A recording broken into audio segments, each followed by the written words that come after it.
ശേഷം വീണ്ടും വീഡിയോസ് ഒക്കെ ഇട്ട് തുടങ്ങുകയാണ്. അപ്പോൾ എല്ലാവർക്കും സ്പൈസി വോയേജിലേക്ക് ഒരിക്കൽ കൂടി സ്വാഗതം. ഇന്ന് നമ്മൾ സാൽമൺ ഫിഷ് ഫ്രൈ ആണ് ഉണ്ടാക്കാൻ പോകുന്നത്. അപ്പോൾ നമുക്ക് അതിന്റെ മസാലയൊക്കെ ഒന്ന് പരട്ടി വെക്കാം.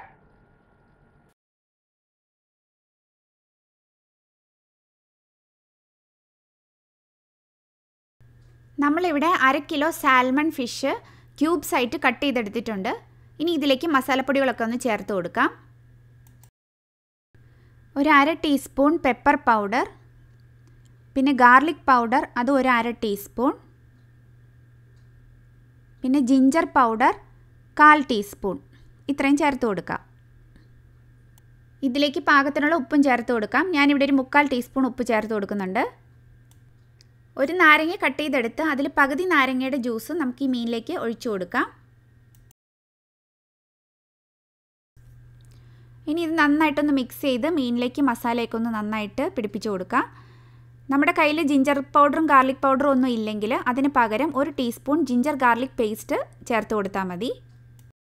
മസാലയൊക്കെ നന്നായിട്ട് മീനിലേക്ക് പുരട്ടി കൊടുത്തിട്ടുണ്ട്. അപ്പോൾ ഇനി ഇത് ഒരു 1/2 മണിക്കൂർ മാരിനേറ്റ് ചെയ്യാനായിട്ട് വെക്കാം. അപ്പോൾ നമ്മളിപ്പോൾ ഇവിടെ ഒരു 1/2 ലെമണിൻ്റെ ജ്യൂസാണ് ഇപ്പോൾ മസാല ഉണ്ടാക്കാനായിട്ട് എടുത്തത്. അപ്പോൾ ഈ ഒരു തൊലി നമുക്ക് കളയേണ്ട ആവശ്യമില്ല. ബാക്കിയുള്ള ഈ ഒരു 1/2 ലെമൺ നമ്മളിത് പിഴിഞ്ഞിട്ടുമില്ല. അപ്പോൾ ഇതെല്ലാം കൂടെ വെച്ചിട്ട് നമുക്കൊരു ലെമണേഡ് ഉണ്ടാക്കാം. ഇപ്പോൾ ഇവിടെ വലിയൊരു കപ്പിൽ നിറച്ചും വെള്ളം എടുത്തിട്ടുണ്ട്. ഇനി ഇതിലേക്ക് നമുക്ക് ബാക്കിയുള്ള നാരങ്ങയും കൂടെ പിഴിഞ്ഞൊഴിക്കാം.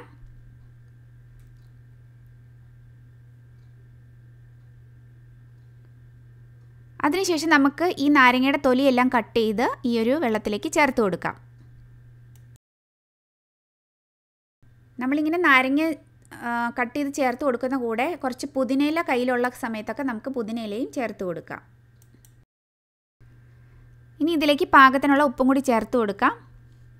എന്നിട്ട് ഇത് നന്നായിട്ടൊന്ന് മിക്സ് ചെയ്തെടുക്കാം. അപ്പോൾ ഇപ്പോൾ തന്നെ നമുക്ക് ഈ നാരങ്ങ വെള്ളം കുടിച്ച് തുടങ്ങാവുന്നതാണ്. ഇതൊരു 3-4 മണിക്കൂറൊക്കെ ഇരുന്നതിന് ശേഷം ഈ നാരങ്ങ വെള്ളം കുടിക്കുമ്പം ഈ നാരങ്ങ തൊലിയിൽ നിന്നുള്ള ഫ്ലേവറൊക്കെ ഇറങ്ങിയിട്ട് ഇത് കുടിക്കാനായിട്ട് നല്ലൊരു ടേസ്റ്റാണ്. കൂടാതെ ഈ നാരങ്ങ തൊലിയിൽ നിന്നുള്ള ഗുണങ്ങളും നമുക്ക് കിട്ടും. അപ്പോൾ ഇങ്ങനെ ബാക്കി വരുന്ന നാരങ്ങയുടെ മുറിയും അതിൻ്റെ ആ തൊലിയും ഒക്കെ നമുക്കിങ്ങനെ യൂസ് ചെയ്യാൻ പറ്റും. അപ്പം നമ്മളിവിടെ മാരിനേറ്റ് ചെയ്ത് വെച്ച സാൽമൺ ഇനി നമുക്ക് വറുത്തെടുക്കാം. ഇനി നമ്മളിവിടെ ഒരു പാൻ ചൂടാവാനായിട്ട് വെക്കുന്നുണ്ട്. ഇന്നിവിടെ ഞാൻ ബട്ടറിലാണ് ഈ സാൽമൺ ഫിഷ് ഫ്രൈ ചെയ്യാൻ പോകുന്നത്.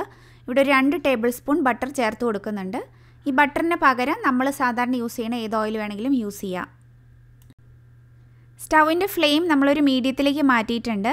ഇനി നമുക്ക് മീനിൻ്റെ കഷ്ണങ്ങൾ പാനിലേക്ക് ഇട്ട് കൊടുക്കാം.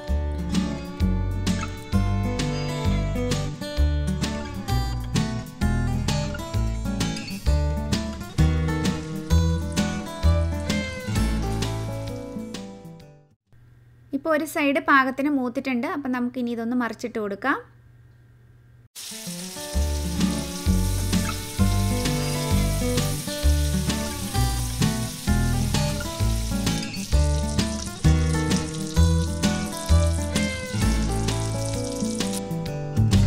ബാക്കിയുള്ള സൈഡുകളും ഒന്ന് മൊരിയിച്ചെടുക്കാം.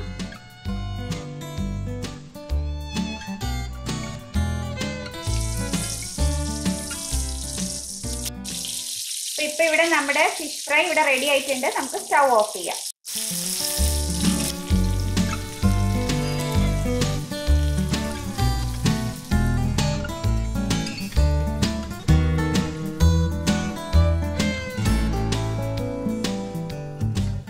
അപ്പം നല്ല രുചികരമായ സാൽമൺ ഫിഷ് ഫ്രൈ ഇവിടെ റെഡി ആയിട്ടുണ്ട്.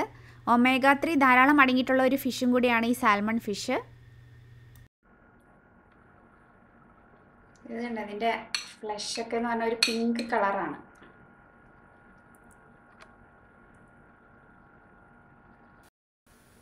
അപ്പോൾ സാൽമൺ ഫിഷ് ഒന്ന് ടേസ്റ്റ് ചെയ്ത് നോക്കട്ടെ കേട്ടോ.